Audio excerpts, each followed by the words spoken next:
Paris Extramuros cette semaine à Saint-Quentin en Yvelines avec une expérience musicale tout à fait étonnante avec la reprise sur scène de l'album mythique des Pink Floyd, The Dark Side of the Moon.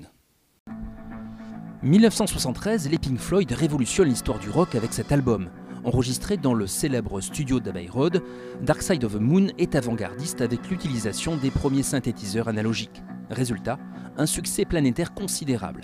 Plus de 40 ans après, des musiciens ont eu l'idée de reprendre en live l'intégralité de l'album avec le même matériel utilisé qu'à l'époque pour retrouver le son d'origine. Voilà, ça c'est cette machine qui permet de faire cette boucle sur le troisième morceau du disque. C'est parti d'abord d'un choc personnel quand j'étais gamin, à l'écoute de ce disque-là, grâce à mon grand frère. Et c'est vraiment le disque qui m'a propulsé dans le monde de la musique et du son.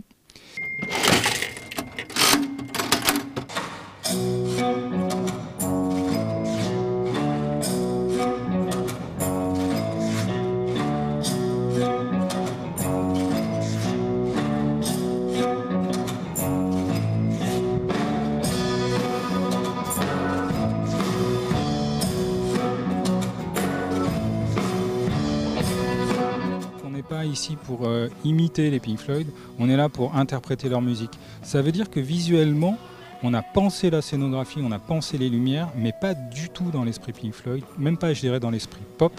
On est plutôt dans un studio, en fait.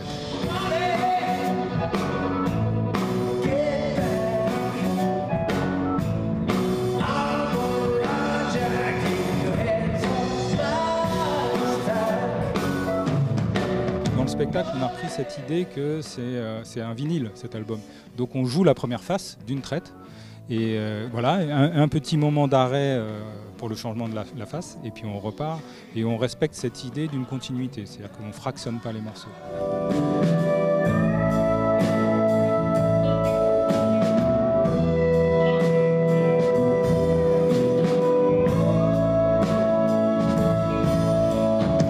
Magnifique. Ouais. Oui, très bien. Des souvenirs ? Bien sûr. La face cachée de la Lune, un spectacle à voir ici ce dimanche à Saint-Quentin en Yvelines et à retrouver également le 28 et 29 avril à Athis-Mons.